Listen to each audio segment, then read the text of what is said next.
Hoje a gente vai decifrar um dos poemas talvez mais bonitos e enigmáticos da história.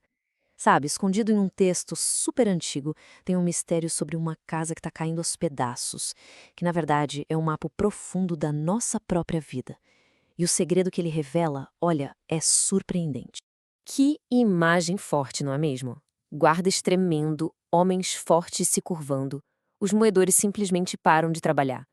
É uma linguagem muito estranha, quase um código. O que exatamente está sendo descrito aqui?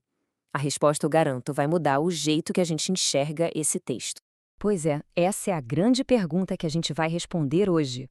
A resposta é: bem, ela é surpreendente e, como a gente vai ver, é incrivelmente relevante para os nossos dias. Então, vamos mergulhar fundo nisso. Para começar, esse trecho não é sobre arquitetura, tá? Nem sobre a queda de um império.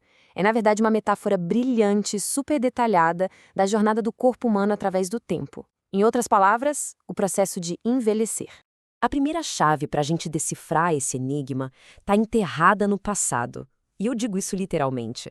A arqueologia nos dá uma janela para o mundo onde esse poema foi escrito. E isso ilumina cada verso. Vamos ver como essa primeira pista ajuda a gente a desvendar o mistério. E aqui está o grande segredo. A casa somos nós, é o nosso corpo. Cada parte dessa estrutura que vai se desgastando corresponde de um jeito genial a uma parte do corpo humano à medida que ele envelhece. Vamos ver como isso funciona na prática. Vamos começar a decodificação. Os guardas da casa, aqueles que protegem a entrada, são os nossos braços e mãos. Com o tempo, eles podem começar a tremer, a perder aquela firmeza que um dia tiveram para nos defender. É uma imagem muito, muito precisa. E os homens fortes? Bom, esses são as nossas pernas, os pilares que sustentam toda a nossa estrutura. O poema descreve como esses pilares, que antes eram super firmes, começam a se curvar com a idade, e a nossa base fica menos estável. Agora, os moedores são os dentes. E aqui a arqueologia nos dá uma pista fascinante. Escavações daquela época mostram um desgaste dentário severo nas pessoas, provavelmente por causa da areia que vinha misturada na farinha, que era moída em pedras. Então, quando os dentes param, por serem poucos, a capacidade do corpo de processar energia, de se nutrir, diminui drasticamente. E, para fechar essa primeira parte da decodificação, os que olham pelas janelas são, claro, os nossos olhos.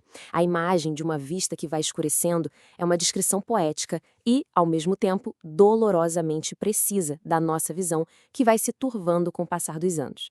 E o que é realmente interessante quando a gente vê tudo organizado assim é como um poema que parecia abstrato se transforma num diagrama super concreto do corpo humano.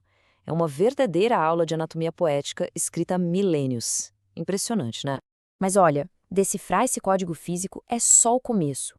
Essa alegoria vai muito além da biologia. Ela nos convida a pensar numa verdade filosófica bem mais profunda. Se o corpo é uma casa temporária, como é que a gente deve viver dentro dela? O poema funciona como um memento mori. Mas calma, não é para ser uma ideia mórbida, muito pelo contrário.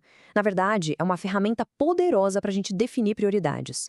A lógica é simples. Se a casa inevitavelmente vai cair um dia, o que é que realmente importa construir enquanto ela ainda está de pé? Sabe, grande parte da teologia foca na nossa montagem, em como fomos criados. Mas Eclesiastes oferece uma coisa diferente, um tipo de realismo sagrado sobre a nossa inevitável desmontagem. A lição aqui é muito profunda. O corpo é um empréstimo temporário, não é uma posse permanente. Vamos revisitar uma parte do verso. O ruído da moedura. O som do moinho funcionando não era só um barulho de fundo. Naquela cultura, era o som da vida, da produtividade. O som de uma casa que pulsava com atividade. E aqui está o ponto crucial.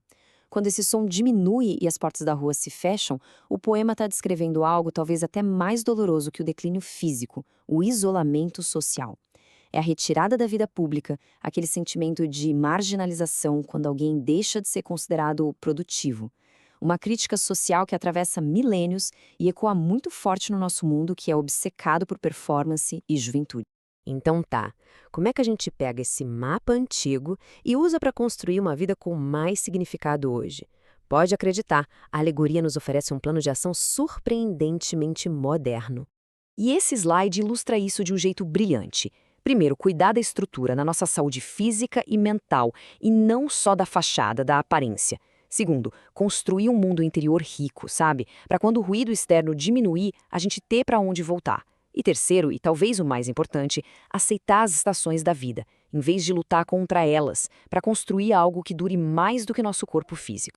E é com essa pergunta poderosa que a alegoria nos deixa. Não é uma pergunta sobre o fim, mas sobre o agora. Sobre o legado, os valores, as conexões que estão sendo construídas hoje. Afinal, o que nas nossas vidas vai de fato resistir ao tempo?